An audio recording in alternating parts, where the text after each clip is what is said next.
திருச்சிற்றம்பலம். தீபம் இயற்கை டிவி உறவுகளுக்கு வணக்கத்தை தெரிவித்துக் கொள்கிறோம். நாம் இந்த வீடியோவில் உண்மையான சேவை மனப்பான்மையோட மக்களுக்கு இருக்கிற பிரச்சனையை அரசுக்கு எடுத்து சொல்லும், அரசுக்கு எடுத்து சொல்லி போராடும் ஒரு சிறந்த மனிதரை பார்க்க போகிறோம். மக்கள் மறுமலர்ச்சி இயக்கம் என்ற ஒரு இயக்கத்தை உருவாக்கி தலைவராக இருந்து இந்த தேசத்திற்கும் இந்த தமிழ்நாட்டுக்கும் தேவையான நல்ல காரியங்களை மக்களுக்கு விழிப்புணர்வு ஏற்படுத்தும் விதத்திலே செய்து கொண்டிருக்கின்ற தலைவர் ஈஸ்வரன் அவர்களை நாம் பேட்டி எடுக்கப் போகிறோம். இவர் ஓட்டுக்கு பணம் கொடுக்கக்கூடாது அப்படின்று ஒரு மிகப்பெரிய மாரத்தான் ஓட்டத்தை நடத்தியவர். குப்பை கிடங்கு, அங்கு வெள்ளலூர் இருக்கும் குப்பை கிடங்கிற்கு பல போராட்டங்கள், உண்ணாவிரதங்கள் நடத்தியவர். அதே போல கட்டாய கல்விக்கு தொடர்ந்து குரல் கொடுத்து கொண்டே இருக்கிறார். அவர் இங்கு மட்டும் போராடவில்லை, தலைநகரத்திலே சென்னைக்கு சென்று சட்டமன்றத்திற்கு அருகிலேயும் அங்கு இருந்து போராடி நீதிமன்றத்திற்கு சென்று தீர்ப்பையும் வாங்கி கொண்டு இந்த அரசின் கவனத்தை ஈர்ப்பதற்காக கோவை கலெக்டர் ஆபீஸ் முன்புறம் மாணவர்களுக்கு மன்னிப்பு கேட்கும் போராட்டமும் நடத்தியிருக்கிறார். இது ஒரு அற்புதமான நிகழ்வு. நம்ம ஒவ்வொருத்தரும் நம்ம குடும்பம் தொழில் செய்கிறது பெரிய காரியம் இல்லை, ஆனால் சேவை மனப்பான்மையுள்ள இந்த கட்டாய கல்வி ஏழை மாணவர்களுக்கு கிடைக்க வேண்டும் என்ற நல்ல நோக்கத்திற்காக தொடர்ந்து குரல் கொடுத்து கொண்டே இருக்கிறார். இந்த தேசத்திலே அரசியல் ஓட்டுக்காக பணம் வாங்கி கொண்டிருப்பதை தவிர்ப்பதற்காக தொடர்ந்து குரல் கொடுத்து கொண்டிருக்கிறார். அந்த நல்ல மனிதரின் பேட்டியை நாம் இப்போது பார்க்க இருக்கிறோம். வாருங்கள் அண்ணா. வணக்கம். வணக்கம். எங்களுடைய போராட்டம் எதுக்காக நடத்தணும்னு கேட்டா, தமிழ்நாட்டுல ஒவ்வொரு வருஷமும் 1.5 லட்சம் ஏழை குழந்தைகள் இலவசமாக தனியார் பள்ளிகளில் சேர்க்கப்பட்டு கொண்டிருக்கிறார்.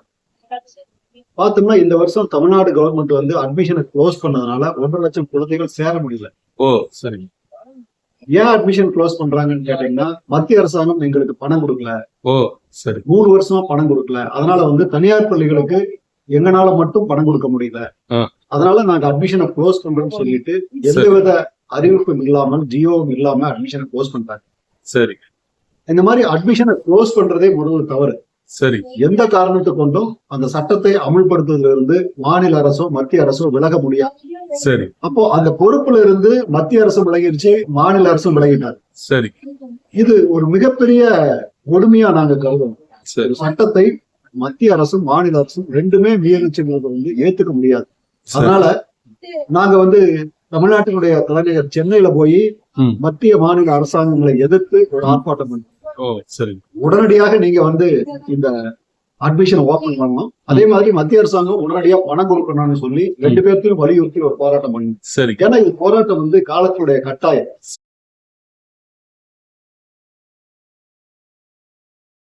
சட்டத்திற்கு புறம்பாக நீதிமன்ற தீர்ப்பை மீறி இந்திய அரசு தமிழ்நாட்டு ஏழை குழந்தைகளுக்கு நிதி கொடுக்காத காரணத்தால் இன்றைக்கு தமிழ்நாட்டில் 2 லட்சம் ஏழை குழந்தைகள் பள்ளிக்கு செல்லவில்லை, வீட்டில் இருக்கிறார்கள். இந்த மாபெரும் குற்றத்தை செய்த நரேந்திர மோடி அவர்கள் இன்றைக்கு தமிழ்நாட்டிற்கு வர இருக்கிறார்கள். அவரை வன்மையாக கண்டிக்கின்றோம். ஏழை குழந்தைகளினுடைய கல்வியை அழித்துவிட்டு நரேந்திர மோடி அவர்கள் தமிழ்நாட்டில் நுழையக்கூடாது. இதை நாங்கள் வன்மையாக கண்டிக்கின்றோம். நீதிமன்றம் தீர்ப்பளித்து விட்டது. கட்டாய கல்வி உரிமை சட்டம் என்பது வேறு, புதிய கல்விக் கொள்கை என்பது வேறு. புதிய கல்விக் கொள்கையை அமுல்படுத்தவில்லை, இதிலே கையொப்பமிடவில்லை என்ற காரணத்தை கூறி பணத்தை கொடுக்காமல் இருக்க முடியாது என்று நீதிமன்றம் தீர்ப்பளித்து விட்டது. நீதிமன்றம் தீர்ப்பளித்து 50 நாட்களுக்கு மேலாகின்றது. ஆனால் இன்னமும் மத்திய அரசு, நரேந்திர மோடியோ கல்வி அமைச்சரோ இது குறித்து எந்த பதிலையும் பேசவில்லை. நான் கேட்குறேன், இந்த குழந்தைகள்லாம் பள்ளிக்கூடம் போகாமல் வீட்டில் இருக்க தமிழ்நாட்டுக்கு எதுக்கு வர்றீங்க? இத்தனை குழந்தைகளுடைய வாழ்வை அழித்துவிட்டு தமிழ்நாட்டில் உங்களுக்கு என்ன வேலை? தமிழ்நாட்டினுடைய பேச முடியாத அந்த லட்சக்கணக்கான குழந்தைகளுக்காக மறுமலர்ச்சி மக்கள் இயக்கம் இன்றைக்கு சாலையிலே போராடி கொண்டிருக்கின்றது. நரேந்திர மோடி தமிழ்நாட்டிற்குள் நுழைவது தமிழ்நாட்டிற்கு அவமானம். அந்த ஏழை குழந்தைகளின் சார்பாக நாங்கள் நரேந்திர மோடியை எதிர்த்து இந்த போராட்டத்தை நடத்தி கொண்டிருக்கின்றோம். எல்லோரையும் இந்த குழந்தைகளின் சார்பாக இந்த குழந்தைகளுக்காக பேச வைப்பதுதான் எங்களுடைய வேலை. எதிர்க்கட்சி தலைவர் நம்முடைய எடப்பாடி பழனிசாமி அவர்கள் இது குறித்து அறிக்கை விட்டார். பாமக தலைவர் அன்புமணி அவர்கள் இது குறித்து அறிக்கை வெளியிட்டார். மார்க்சிஸ்ட் கம்யூனிஸ்ட் கட்சி அதனுடைய பொதுச் செயலாளர் சண்முகம் அவர்கள் இது குறித்து அறிக்கை விட்டார். பல அரசியல் இயக்கங்கள் அறிக்கை விட்டிருக்கின்றன. இது குறித்து பல அரசியல் இயக்கங்களுடைய தலைவர்கள் தெளிவாக பேசியிருக்கிறார்கள். ஆனால் இன்னும் தெருவிலே இறங்கி போராடவில்லை. அந்த போராட்டத்திற்கு அனைத்து கட்சிகளும் வர வேண்டும் என்று நாங்கள் ஆசைப்படுகின்றோம். தமிழ்நாட்டில் இருக்கிற பாஜக தலைவர்கள், நான் கேட்குறேன், தமிழ்நாட்டினுடைய வாழ்வை நாங்கள் மலர்ச்சி செய்கின்றோம் என்று அண்ணாமலை ஒருவர் முழங்கி கொண்டிருக்கிறார். நயினே நாகேந்திரன் இருக்கிறார். நான் கேட்குறேன், இந்த தமிழ்நாட்டு குழந்தைகளுக்காக நீங்கள் என்ன பேசுகிறீங்க? உங்களுடைய பதில் என்ன? நான் கேட்குறேன், அண்ணாமலை அவர்களே உங்கள் பதில் என்ன? நயினார் நாகேந்திரன் அவர்களே உங்கள் பதில் என்ன? வானதி சீனிவாசன் அவர்களே உங்கள் பதில் என்ன? இந்த குழந்தைகளை நாசமாக்குவதுதான் பாரதிய ஜனதா கட்சி தமிழ்நாட்டில் இருக்கிறதா? நாங்கள் கேள்வி கேட்கின்றோம். எங்களுக்கு கட்சி பெரிதல்ல. தமிழ்நாடு முதலமைச்சரும் இதிலே தலையிட வேண்டும். இங்கு இருக்கின்ற அனைத்து அரசியல் கட்சிகளும் இந்த குழந்தைகளுக்காக பேச வேண்டும் என்பதற்காகத்தான் நாங்கள் இந்த போராட்டத்தை நடத்தி கொண்டிருக்கின்றோம். சரி, எதுவுமே வாய்ப்பில்லாத குழந்தைகளுக்கு இன்னைக்கு பாத்தீங்கன்னா பள்ளிக்கூடத்துல பணத்துக்கு தகுந்த மாதிரி பள்ளிக்கூடம் இருக்கு. நீங்க வந்து கோடீஸ்வரனுக்கு ஒரு பள்ளிக்கூடம், லட்சாதிபதிக்கு ஒரு பள்ளிக்கூடம், இன்னுமே இல்லாத குழந்தைக்கு ஒரு பள்ளிக்கூடம் இருக்கு. ஆனா இந்த கட்டாய கல்வி உரிமை சட்டம் வந்ததுக்கு பின்னாடி எப்படின்னு கேட்டீங்கன்னா, எவ்வளவு பெரிய பள்ளிக்கூடமா இருந்தாலும் சரி, ஏழை குழந்தைகளை 25 பேருக்கு சேர்த்தி ஆகணும். இது மட்டும் இல்ல, நீங்க மாநகராட்சியில தூய்மை பணியாளர் இருக்காங்க, அவங்களுடைய குழந்தைகள் அனாதைகள், அப்பா அம்மா யாருமே இல்ல, இந்த குழந்தைகள் உடல் ஊனமுற்ற குழந்தைகள், இந்த குழந்தைகளுக்கெல்லாம் ஃபர்ஸ்ட் ப்ரிஃபரன்ஸ் கொடுத்தோம். இப்ப நீங்க பாத்தீங்கன்னா கோயம்புத்தூர்ல இப்ப SSVM ஸ்கூல் இருக்கு, 3 லட்சம் ரூபாய் கட்டணம் வாங்கினாங்க. அந்த பள்ளிக்கூடத்திலையும் அனாதை குழந்தைகளை சேர்த்தி ஆகும். இது வந்து கட்டாயம் அவங்களுக்கு தான் ஃபர்ஸ்ட் ப்ரிஃபரன்ஸ். இந்த 25%ல ஃபர்ஸ்ட் ப்ரிஃபரன்ஸ் அந்த மாதிரி இருக்கக்கூடிய குழந்தைகள். அப்ப பாத்தீங்கன்னா எல்லா இடத்துலயும் அந்த குழந்தைகளுக்கு வந்து உரிமை இருக்கு. நீங்க சச்சிதானந்தா ஸ்கூலா இருக்கட்டும், வேற பெரிய பணம் கட்டி படிக்கக்கூடிய பள்ளிக்கூடமா இருக்கட்டும், ஒரு முதலமைச்சர் குழந்தைகள் படிக்கக்கூடிய பள்ளி, மிகப்பெரிய பணக்காரன் அதானி அம்பானி படிக்கக்கூடிய பள்ளிக்கூடமா இருந்தாலும் சரி, இந்த குழந்தைகளும் சேர்ந்து படிக்கக்கூடிய வாய்ப்பு இந்த உரிமை சட்டத்துல இருக்கு. இவ்வளவு பெரிய நல்ல சட்டத்தை 2 அரசாங்கம் சேர்ந்து முடக்கி வச்சிருக்காங்க. மத்திய அரசாங்கம் பணம் கொடுக்கல. அவங்கள கேட்ட ஒரு காரணம் சொன்னாங்க. நாங்க என்ன பண்ணோம், போராட்டம் மட்டும் பண்ணல, நீதிமன்றத்துக்கு போனோம், ஹைகோர்ட்டுக்கு போனோம். நீதிமன்றம் ஒரு நல்ல தீர்ப்பு கொடுத்துருச்சு. அதாவது நியூ எஜுகேஷன் பாலிசிய காரணம் காட்டி நீங்க பணம் கொடுக்காம இருக்கக்கூடாது, அது வேற இது வேற. ரைட் டு எஜுகேஷன் வந்து செப்பரேட் ஆக்ட், தனி சட்டம். அந்த சட்டத்தை நீங்க வேற காரணத்தை சொல்லி மறுக்க முடியாது. அதனால நீங்க வந்து பணம் கொடுத்துறணும்னு சொல்லி மத்திய அரசாங்கத்துக்கு உத்தரவு போடுறாங்க. சரி, அதே மாதிரி மாநில அரசாங்கத்துக்கிட்ட நீங்க அதுக்காக வெயிட் பண்ண வேண்டாம், நீங்க உடனடியாக அட்மிஷன் ஓபன் பண்ணுங்க, ஸ்கூல் தொடங்கியாச்சுன்னு சொல்லி மாநில அரசாங்கத்துக்கு உத்தரவு போடுறாங்க. சரி, ஆனா மாநில அரசாங்கம் சட்டத்தை மதிக்கல, மத்திய அரசாங்கமும் சட்டத்தை மதிக்கல. சரி, இதுக்கு பின்னாடி நாங்களும் பல போராட்டங்கள் நடத்தி பார்த்துட்டோம். அதுக்கு பின்னாடிதான் நம்ம சென்னையில போய், தமிழ்நாட்டினுடைய தலைநகர் சென்னையில 2 அரசாங்கத்துக்கு எதிராக கண்டனம் தெரிவிச்சு இந்த சட்டத்தை உடனடியா அமல்படுத்த சொல்லி ஒரு போராட்டம் பண்ணி. எந்த இடத்துல பண்ணீங்க? சென்னையில விவேகானந்தா சாலை. சரி, நீங்க பாத்தீங்கன்னா சட்டமன்றத்துக்கு அருகிலேயே இருக்கு. பர்மிஷன் கொடுத்துட்டாங்க, பர்மிஷன் எல்லாம் கொடுத்துட்டாங்க. பர்மிஷன் காவல்துறையில அனுமதி கேட்டு பர்மிஷன் வாங்கிதான் நாங்க பண்ணோம். சரி, அப்போ தமிழ்நாட்டினுடைய தலைநகர்ல சென்னையில பண்ணது பின்னாடியும் மத்திய அரசாங்கம் இதை கண்டுக்கல, மாநில அரசாங்கம் இதை கண்டுக்கல. சரி, அதுக்கு பின்னாடி நம்ம என்ன பண்ணோம், மத்திய கல்வி அமைச்சர் கோயம்புத்தூர் வந்தார். ஓ சரி, கோயம்புத்தூர் வந்த அன்னைக்கு அவருக்கு எதிராக அவர் போற வழியில ஒரு ஆர்ப்பாட்டம் நடத்தி எங்களை எல்லாம் அரெஸ்ட் பண்ணி கல்யாண மண்டபத்துல வச்சு அதுக்கப்புறம் ஈவினிங் விட்டாங்க. சரி, அப்ப நாங்க போராட்டம் பண்ணி கைதானோம். சரிங்க, அதுக்கு பின்னாடி நரேந்திர மோடி அவர்கள் தமிழ்நாட்டுக்கு வரும்போதும் நாங்க அவருக்கு எதிராக ஆர்ப்பாட்டம் பண்ணணும். சரி, தமிழ்நாட்டு குழந்தைகளினுடைய கல்வி மறுத்ததுக்கு பின்னால் நீங்கள் தமிழ்நாட்டிற்கு வரக்கூடிய யோகிதை உங்களுக்கு இல்லைன்னு சொல்லி நாங்க ஒரு ஆர்ப்பாட்டம் பண்ணோம். ஏழை குழந்தைகளின் கல்வியை நாசமாக்கிய தமிழ்நாட்டுக்குள் வராது, தமிழ்நாட்டுக்குள் வராது. ஏழை குழந்தை 5 லட்சம் ஏழை குழந்தை கல்வி போச்சு, கல்வி அளித்த மோடியே, வராதே தமிழ்நாட்டுக்குள் தமிழ்நாட்டுக்குள் வராது. சரி. இது எந்த விதமான தனிப்பட்ட அரசியல் கட்சிகளுக்கு எதிரானது இல்லை. இந்த குழந்தைகளை பாதுகாக்கணுங்கிறதுக்காக, இந்த குழந்தைகளுக்கு கல்வி கொடுக்கணுங்கிறதுக்காக நாங்க தொடர்ச்சியா போராடிட்டு இருக்கோம். சரி. அதுக்கு பின்னாடியும் நரேந்திர மோடிக்கு எதிர்ப்பு தெரிவிச்சோம், கல்வி அமைச்சருக்கு எதிர்ப்பு தெரிவிச்சோம், சரிங்க. மாநில கல்வி அமைச்சர் கோயம்புத்தூர் வந்தப்ப எதிர்ப்பு தெரிவிச்சோம். சரிங்க. அது மட்டும் இல்லாம சென்னையில போய் போராட்டம் பண்ணணும். சரிங்க. இவ்வளவு போராட்டம் பண்ணியும் தமிழ்நாடு அரசு இதை கண்டுகொள்ளவில்லை. மத்திய அரசாங்கம் புறக்கணிக்கிறது.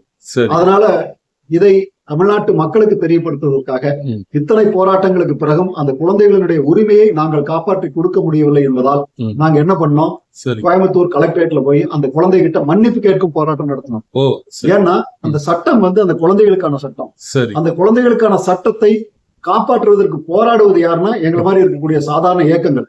சரி. எந்த சட்டத்தை மத்திய அரசாங்கம் காப்பாற்றணுமோ, எந்த சட்டத்தை மாநில அரசாங்கம் அமல்படுத்தணுமோ, ரெண்டு பேரும் கைவிட்ட பிறகு இந்த சட்டத்தை காப்பாற்றுவதற்கு நாங்கள் போராடியும் முடியவில்லை. இந்த ஆண்டு 2 மாசத்துக்கு பின்னாடியும் இந்த குழந்தைகளை அட்மிட் பண்ண முடியலைங்கிறதுக்காக எங்க வருத்தத்தை தெரிவிச்சுக்கிட்டு அந்த குழந்தைகிட்ட இந்த இந்திய திருநாட்டில் இந்தியாவினுடைய சட்டத்தை காப்பாற்ற முடியாமல் போன குற்றத்திற்காக நாங்கள் அந்த குழந்தைகளிடம் மன்னிப்பு கேட்கின்ற போராட்டம், மண்டியிட்டு மன்னிப்பு கேட்டோம் அந்த ஏழை குழந்தைகளிடம். அப்படி ஒரு போராட்டத்தை நாங்கள் கோவையில் நடத்தினோம். ஆனாலும் அரசுகள் செவிசாய்க்கவில்லை. ஏன்னு தெரியல. இப்போ இவ்வளவு பெரிய பிரச்சனை தமிழ்நாட்டினுடைய முதலமைச்சருக்கும் பிரதமருடைய காதுக்கு போச்சான்னு எங்களுக்கு தெரியல. இந்த 1.5 லட்சம் குழந்தைகள் இந்த வருஷம் சேரலைங்கிறது மட்டும் கிடையாது. சரிங்க. ஒரு 6 லட்சம் குழந்தைகள் ஏற்கனவே ஜாயின் பண்ணிருப்பாங்கல்ல, இது வரைக்கும் 8வது வரைக்கும் படிச்சுட்டு இருக்கக்கூடிய குழந்தைகள், அவங்களுக்கு வந்து 2 வருஷமா அந்த பிரைவேட் ஸ்கூலுக்கு ஃபீஸ் கொடுக்கல. ஓ, சரி. ஏன்னா மத்திய அரசாங்கம் பணம் கொடுக்கல, மாநில அரசாங்கம் வந்து இவங்களுக்கும் பணம் கொடுக்கல. சரி. அப்ப பாத்தீங்கன்னு சொன்னா அந்த குழந்தைகளுடைய பெற்றோர்கிட்ட அந்த ஸ்கூல்காரங்க கம்பல் பண்ணிட்டு இருக்காங்க, நீ பணத்தை கொடுத்துரு, இல்லைன்னா பள்ளிக்கூடத்துக்கு வராதுன்னு. அப்ப தமிழ்நாடு முழுசும் பாத்தீங்கன்னா 5-6 லட்சம் குழந்தைகள் இதனால பாதிக்கப்பட்டிருக்காங்க. ஒட்டுமொத்தமா ஒரு 8 லட்சம் குழந்தைகள் வந்து இதுல பாதிக்கப்பட்டிருக்காங்க. அப்போ இதுக்காக நாங்க தொடர்ந்து போராடிட்டு இருக்கிறோம். எந்த அரசியல் கட்சியும் தீவிரமா இந்த பிரச்சனை எடுக்கல.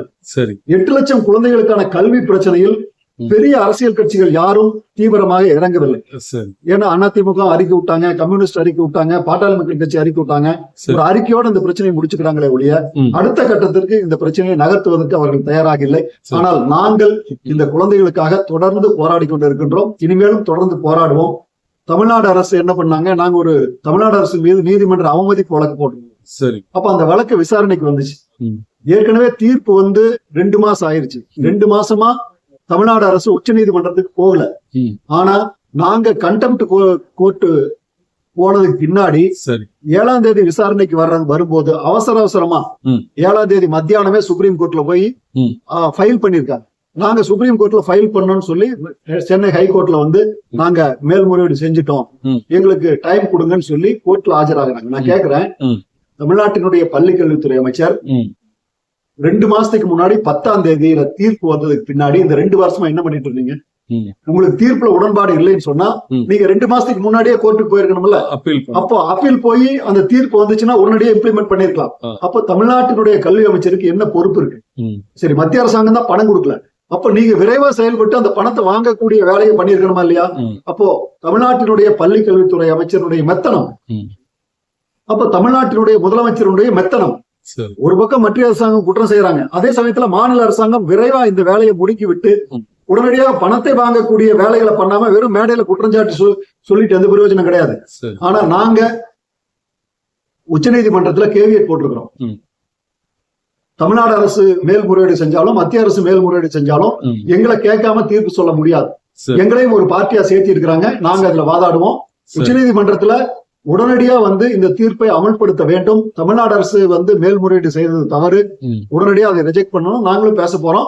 உடனடியா அட்மிஷனை கொடுக்கணும். அதுக்கப்புறம் நீங்க சண்டை போடுங்க. மன வர்ற பிரச்சனையை நீங்க தனியா பேசிக்கங்க, வழக்கு போடுங்க. ஜெயிச்சதுக்கு பின்னாடி ஏதோ ஆகட்டும், அது வேற பிரச்சனை. கோர்ட்டும் சொல்லிட்டாங்க, மத்திய அரசாங்கம் பணம் கொடுக்கறது கட்டாயம்னு சொல்லிட்டாங்க. அப்ப நீங்க எப்படி இருந்தாலும் பணம் வாங்கிடலாம். ஆனா இந்த அட்மிஷனை நீங்க ஓபன் பண்ணுங்க.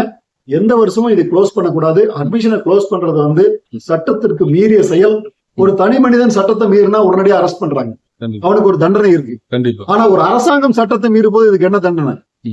மத்திய அரசாங்கம் மீறி இருக்கு, மாநில அரசாங்கம் மீறி இருக்கு, இதுக்கு என்ன தண்டனை? இதுக்காக எத்தனை லட்சம் குழந்தைகள் பாதிக்கப்பட்டிருக்கிறாங்க? 8 லட்சம் குழந்தைகள் பாதிக்கப்பட்டிருக்காங்க. அப்போ இது வந்து ஒரு மிகப்பெரிய பிரச்சனை. இது தமிழ்நாட்டினுடைய அரசின் மீதும் மத்திய அரசின் மீதும் நாங்கள் தொடர்ச்சியாக நீதிமன்றத்திலும் களத்திலும் போராடி கொண்டிருக்கிறோம். நிச்சயம் வெற்றி கிடைக்கும் வரை நாங்கள் போராடுவோம். எங்களுடைய நோக்கமெல்லாம் 8 லட்சம் குழந்தைகள் தமிழ்நாட்டினுடைய தனியார் பள்ளிகளில் இலவசமாக சேர்த்து படிக்க வேண்டும். அந்த குழந்தைகளினுடைய கல்வி பாதுகாப்பிற்காக நாங்கள் தொடர்ச்சியாக போராடி கொண்டிருக்கின்றோம். முறையா கல்வி அமைச்சருக்கும் முதலமைச்சருக்கும் விண்ணப்பங்கள்லாம் கொடுத்துருக்கீங்க. விண்ணப்பங்கள் கொடுத்ததுக்கு பின்னாடிதான் நீதிமன்றத்துக்கே போனோம். சரி. ஆனா எந்த ரெஸ்பான்சிபிள் இது வரைக்கும் அவங்க ரெஸ்பான்ஸ் எதுவுமே இல்ல. நீதிமன்றத்துல வரும்போது மட்டும் வந்து ஏதோ பதில் சொல்லிட்டு போயிடுறாங்க. சரி. நீதிமன்றம் சரியான தீர்ப்பு தான் சொல்லியிருக்காங்க. சரி. சொன்ன பிறகும் அந்த தீர்ப்பை அமல்படுத்தவில்லை. சரி. இந்த வீடியோ பார்க்குற தமிழ்நாடு அரசு அதிகாரிகளும் அமைச்சரும் இந்த அருமையான ஒரு கோரிக்கையை நிறைவேற்றி தரணும் தீபம் இயற்கை டிவி சார்பாக கேட்டுக்கிறோம். தீபம் இயற்கை சேனல் கோவையில் சாதாரண மக்களினுடைய வளர்ச்சிக்காக, மக்களுக்கு சேர வேண்டிய செய்திகளை கொண்டு போய் சேர்ப்பதற்காக தொடர்ந்து சிறப்பாக இயங்கிக் கொண்டிருக்கிறார்கள். அவர்களுக்கு என்னுடைய மனமார்ந்த வாழ்த்துக்களை தெரிவித்துக் கொள்கின்றோம். இன்னும் லட்சக்கணக்கான மக்கள் தீபம் இயற்கை சேனலை பார்ப்பதற்கான ஒரு சூழல் உருவாக வேண்டும். அதை நோக்கி தீபம் இயற்கை சேனல் முன்னேற வேண்டும் என்பது எங்களுடைய கருத்து. அடிப்படை மக்களினுடைய பிரச்சனையை சாதாரண மக்களுக்கு கொண்டு போய் சேர்க்கின்ற மிக சிறந்த ஒரு ஊடகமாக தீபம் இயற்கை சேனல் விளங்கும் என்று நாங்கள் நம்புகிறோம். அவர்களுக்கு எங்களுடைய வாழ்த்துக்கள். மென்மேலும் அவர்கள் வெற்றியடைய வேண்டும் என்று நாங்கள் ஆசைப்படுகிறோம். நன்றி. என்ன நேயர்களே, அருமையான ஒரு பேட்டி.